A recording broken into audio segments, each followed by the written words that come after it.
Welcome again everyone to another review. This time no fancy intro, we'll just figure out if Queen's Blade fans will eat well or if they will get a foul meal. This series needs no introduction, from the anime, games, gacha, figurines to fanservice, it's got it all. And this is the latest iteration in the series. There are two problems though. Because of the IP, there's a lot of expectations behind it, especially since the games on PSP were quite good. Also, on their Steam page, they say that it's developed by Hobby Japan's card game development team, which has over 15 years of experience in the field. Hopefully, it's not another 200 years of experience from Riot. Also, I love card games. Unfortunately, I didn't really have people to play with. But when I was little, we used to play Duel Masters every day, which has a mechanic that will be featured in today's game. We used to go to the other part of the city to some weird Chinese flea market to buy cards from the new expansions. Because they were new, people had never seen them before, and back then no one had internet to check. So we used to take a black marker and completely cover the mana cost. So now you get a power crept card that probably destroys the whole board, or it's a triple breaker for 0 mana, and nobody can do anything. At some point everyone learned the trick, and some idiot tried to use it on Bolshak Dragon, probably the most iconic card in the game. Like, even my mom knew the mana cost of that card. This review will require some card game knowledge, but I'll try my best to explain the mechanics. Gameplay. Oh boy, we have a lot to uncover. As you probably noticed by now, this game is a roguelite deck builder, but I will compare it to Hearthstone, since it's fairly new and a lot of people have played it, even if they never played card games before. And not a pure roguelite deck builder like Slay the Spire or Balatro. The cards here have mana cost, attack, health, effects and combos. It's not like every card is deal X amount of damage or block the next attack. Each card is loaded and you need to think a bit more about when and how to play it. For the board, you only have 3 slots for minions and 1 for spells. The interesting thing is that you can place another minion on top of another. You don't have to wait for it to die. The same goes for the spells, but it will just nullify the one in play, so you never want to do that. The turns are separated into the support phase and play phase. In the support phase, you place your minions, select a spell or activate the hero power. In the play phase, the action happens. Hero powers first, then spells, then minions. All minions have an attack gauge. Every turn, one ball gets filled, and when the bar is full, that character attacks. That means you can attack a minion without taking any damage if that one has its bar filled and the other one doesn't. The same can happen to you. If 2 minions attack each other, they both take damage. Also, as something specific to cards, they can be upgraded from bronze to silver to gold. For spells, this either reduces the mana cost or increases the damage. For minions, they get +1 attack and +1 health per upgrade. If a superior rank, for example, silver versus bronze, kills another minion, the damage is counted as piercing. That means the excess damage is taken by the player. However, you can do that without breaking the shields first. Each row has a shield that is tied to a part of the character. Top row for head, middle row for chest, and bottom row for leggings. Each time you break a shield, you also break the respective piece of armor. You want to do that not only for the armor break sequence, but you also receive an extra card to choose from after you finish the fight. And of course, you have to build your deck along the way. This game is also a roguelite in the end. The game is divided into 3 chapters. Each chapter you have a boss fight, and until you reach it, you'll have to encounter different events. A fight, buying something at a shop, a random encounter, or even treasure chests and health potions. You can choose which route you take, and you can see 3 events in advance, but it will lead you to the same fights anyway. Every character has hard-coded encounters, and they will be waiting for you at each run. On the way you can pick relics, some of which are 100% necessary for your run and will be a staple in your build, and consumables, which can be used instantly for an effect, like giving attack to all your minions or dealing 1 damage to all enemies. Each character has a level that gets carried onto the future runs, and when you level up from the experience earned from fights, you permanently increase the HP, starting mana, and the hero power of your character. Now let's talk about the main characters. Unfortunately, you'll only be able to play as Lane Avens, Tomoe, and Airi. All the other characters will just be enemies. And of course, they can be very comparable to Hearthstone classes. Lena is a paladin. Most of her cards are centered around buffs, either giving a minion attack, health, or even a block. You'll mostly use minions that buff each other and try to make good trades with the enemy. I would say by far she's the easiest to play. You don't really need to think about tactics, just be aware of the placement of your minions, since quite a lot of them will buff both sides of your table. Also, her hero power is to fill 1 gauge attack point for all minions, and the other one is to grant attack and piercing. Both of them are good, since the tempo swing is huge. To attack twice in a row with your whole board will just instantly win you the game, and piercing is clutch later in the game. For the best deck, just pick the biggest minions possible. It will be quite easy to protect them since they can already attack very fast and the barrier spell is there to help you. Tomoe is the rogue. You have a lot of low cost spells that you'll use to clear the board. From what I played with her, I try to keep the minions alive so they can attack while using spells to clear the enemy board. Her best build is the combo one, which is probably the only build anyway. The spells can ramp up during a fight and even get buffed by your minions. And also your hero power has a lot of synergy with your spells, and you can clear the board without using any minions. Airi is the warlock, centered around self-damage to buff cards and sacrificing other minions to buff either spells or other minions. She's the most fun between all the three of them, just because you can do so many combos with her. And by far she has the strongest minions and effects. Just go for the self-inflicting damage cards, pick all the swamp witches you see, and even the final boss will be a breeze. But for everyone else, the last boss is a pain in the ass. Aldra, on top of having overpowered cards and her middle card being able to resurrect non-stop, plus her hero power that destroys your middle card, will also automatically cast spells every couple of turns. Your focus should be on top and the bottom lanes. Use fast attacking minions there and just sacrifice some lesser ones in the middle.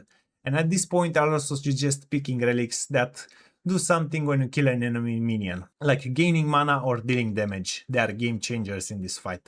Let's also dedicate some time here for the enemies. They have the same shtick every time, so you know what to expect. Shizuka is probably the most annoying. She can influence the speed of the characters and slow yours down. Risty will just overpower you in one turn with the strongest characters. Melona can steal your minions, but it's easy to feed her garbage, and Elaine will just chip at your HP little by little, and before you know it, you are dead even with a full board. The normal enemies will just throw the same cards at you every fight, so they are there just for a stat check. Also, all enemies have kinda dumb AI. They place minions on other lanes even though they will die if they don't defend, and they also buff minions for no reason at all. Even the final boss does the same thing, which I guess is not a big deal since a lot of things in this game are against you. A little breathing room here and there is welcomed. Story. A bit different than the anime, each character has its own ending. Lena defeats Aldra and goes on her own adventure with Melona as her companion. Tomoe stops the queen from invading her lands and takes her on a holiday. And Airi makes the Swamp Witch the absolute ruler and trains Aldra to become a maid. In the end, everyone gets a happy ending, except for the millions of lives that will suffer because of the Swamp Witch. But that's off screen, so it doesn't matter. Scenes. Well, everything is censored. You get some lewd poses here and there, but don't expect anything more than that. You can preview all the defeated enemies in the gallery, along with their respective animations, which are not live 2D. You can even censor the game more by disabling armor break if you want to experience the Sahara Desert.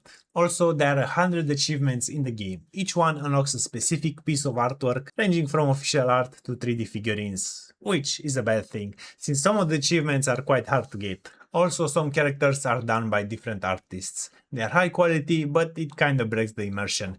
Risty looks like she's from another dimension, and Nene and Kune look flat. But that's bound to happen when multiple artists are working on the characters. Another thing that I want to mention here, all the animation and effects are very fluid. The art direction for the UI looks a bit outdated, but when it comes to fluidity of the animations, they feel quite high. There's also a non-official patch for the game, and it looks quite good for something fan-made. Just Google Queen's Blade Blogspot and from there you'll have the tutorial needed to install it. The good and the bad. I combined these two parts mostly because of the mixed feelings I got from them. You have good stuff that keeps getting dragged back by the bad stuff. And it's just a constant cycle in this game. Some parts are well thought, while others are just bad. It's an alright roguelite and a meh deck builder. It's fun to play if you are a Queen's Blade fan. It will offer you a lot of hours of gameplay and will force you to think. The battles will become easier as you level up with your character, but the last fight will always be a pain in the ass. You can easily sink tens of hours into this game before you unlock everything. Even if it seems negative what I'm about to say next, all three characters are well balanced and have enough power to finish the story without that much grinding, but there are a lot of areas where the game could be improved. In terms of a roguelite, it's nothing special. You've got your branching paths and enough RNG that will decide your run. Some relics are very good for a specific character and you'll need them if you want to win. Having the shields is extremely important because you don't want normal fights to affect your HP, and this will be a 50-50. All the normal fights are literally the same. You know beforehand what the enemy will play and where, so it will function as a stat check for your deck. If you can't fight a normal enemy, it's time to retire the whole run. Also, the difficulty spike is quite harsh at the beginning. The main goal is to upgrade your cards, not only for the stat boost, but because you don't want the enemy to literally have piercing on every minion. Also, you need specific cards for your build, and if you don't get them, time to retire. Each character has a specific build, or I would say specific cards that you want because they are just better than the other ones. And that's sad because a run can last up to 2 hours. You can force yourself to make them shorter if you want to play in real time versus turn-based, which is weird. Real time is just turn-based, but you have limited time to your turn. I don't know why you want to do that in a single player game that requires thinking. Imagine putting Life Coach to play this game. He was dropping turn 1 in every game, meaning taking his whole 90 seconds on turn 1 with an empty board and 2 cards to play. The problem is that real time awards you with around 25% more experience, so if you want to grind faster, you will be forced to play this way. Another impairment is that most of the cards look the same, especially for Irie. I get that after some time you know the cards and their effects, but I still have to hover over them to see the exact one. I don't want to risk playing something I don't want to, since you can't undo your move. Especially on top of thinking about your turn when multiple attacks, spells and hero powers are in play. My tactic was to use Lena to be the final boss and learn the game, then switch to the other characters. For her, this card will carry you through the game. It's like playing 2 Black Lotuses at the same time. If you don't have it upgraded to gold when the last fight happens, it will be a bit harder. Lena has a lot of low cost, big stat minions, and most of them will just need 1 turn to attack when placed.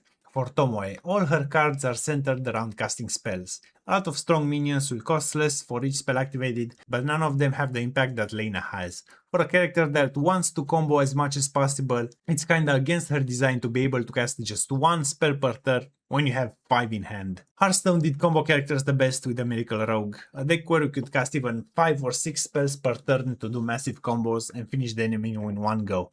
That was the appeal that is missing there. She feels like the weakest character of them all. She also has a half-baked mechanic called Focus. You get 1 focus every time you cast a specific support card. At least let them all ramp up with damage. Her secondary hero power lets her get mana and draw extra cards, but the current hero power synergizes too well with her kit. I never saw a reason to pick it. It's good when you go for the discard build. Then Irie, our warlock. She likes to deal self-damage and sacrifice minions in a game where every trade is extremely important and counts, which is the most fun to play. Your starting deck has a lot of minions that want to be sacrificed or want to damage you, but if you don't have a card that sacrifices them, you're stuck with them in hand and hoping that one will come eventually. Or just stick with the self-damage mechanic. It has better minions and you don't have to wait for an enabler. Hero power is very good, you deal 3 damage to a minion with the most attack and heal for half the damage dealt. With some levels on Irie, this will kill even the strongest minion instantly. Her second hero power also seems good, since it has good synergy with the sacrifice mechanic. You eradicate your entire board and fill it with charging minions, and their attack increases for every minion sacrificed. Both hero powers are good here, well depending on her build. She also has a very good card, the Swamp Witch herself. If you took 3 damage this game, deal 4 damage to all. Great board clear and minion. Also, her artwork is fire. More of this please. I would say Irie is the best character to play with, the most well-rounded character where you can build a hybrid deck with her gimmicks, very strong hero powers and cards to play with, but she also requires some thinking beforehand instead of randomly mashing minions on the board. This, along with the card from Lena, are the only cards that feel powerful when you place them. Besides that, there are no high-impact cards. Imagine how you felt as a kid when Egyptian gods were placed on the board in Yu-Gi-Oh! Or when you put down Deathwing, discarded all your hand but completely cleared the enemy board. That's the cool feeling from these games that is missing here. Also, healing is quite scarce in the game. You have to sacrifice another card, event or chest in order to heal up, or even give up a shopping spree to heal.